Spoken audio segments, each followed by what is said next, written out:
മതസൗഹാർദ്ദത്തിന്റെയും സ്നേഹത്തിന്റെയും നൂറ്റാണ്ടുകളുടെ പാരമ്പര്യം പേർന്ന ഒരു തറവാടുണ്ട് പത്തനംതിട്ട അടൂരിൽ.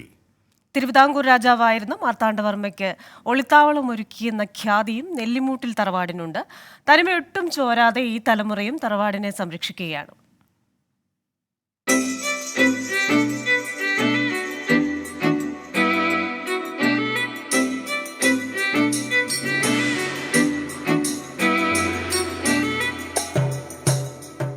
മൂന്ന് നൂറ്റാണ്ടിൻ്റെ ചരിത്രം നെല്ലിമുട്ടിൽ തറവാടിനുണ്ട്.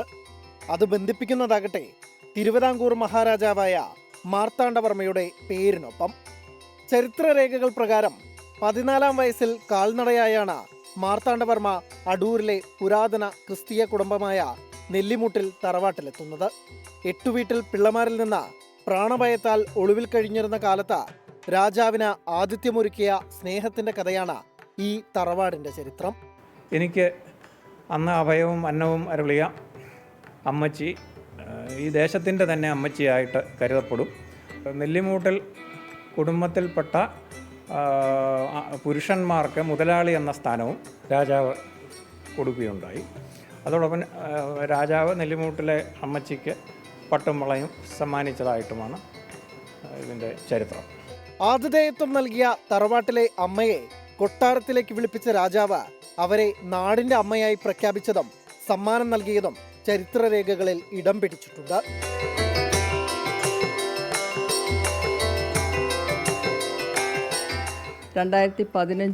ഡിസംബർ തൊട്ട് 2017 മെയ് വരെയാണ് ഇത് പുതുക്കി പണിതത്. ഇതിന് മുൻപ് ഇത് പുതുക്കി പണിതത് 1948 എൻ്റെ ഹസ്ബൻഡിൻ്റെ ഗ്രാൻഡ് പേരൻസ് ആയിരുന്നു. അപ്പോൾ ഇത് 6000-ലധികം സ്ക്വയർ ഫീറ്റ് വ്യാപ്തിയുള്ളൊരു വീട് നിലനിർത്തുക എന്ന് പറയുന്നത് വളരെ ബുദ്ധിമുട്ടുള്ളൊരു കാര്യമാണ്. മുഴച്ചു നിൽക്കുന്ന യാതൊന്നും ഉണ്ടാകാതെ ഒരു പഴയ തറവാടിൻ്റെ ലാളിത്യത്തോടു കൂടി തന്നെ പുതുക്കി പണിയണം എന്നാണ് ഞങ്ങൾ ആഗ്രഹിച്ചത്.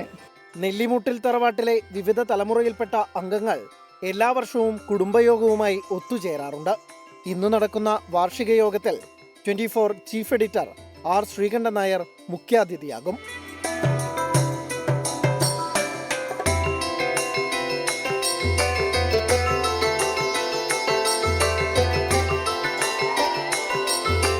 സഞ്ജയ് ഇക്ബാലിനൊപ്പം ശ്രീജിത്ത് ശ്രീകുമാരൻ, 24 പത്തനംതിട്ട.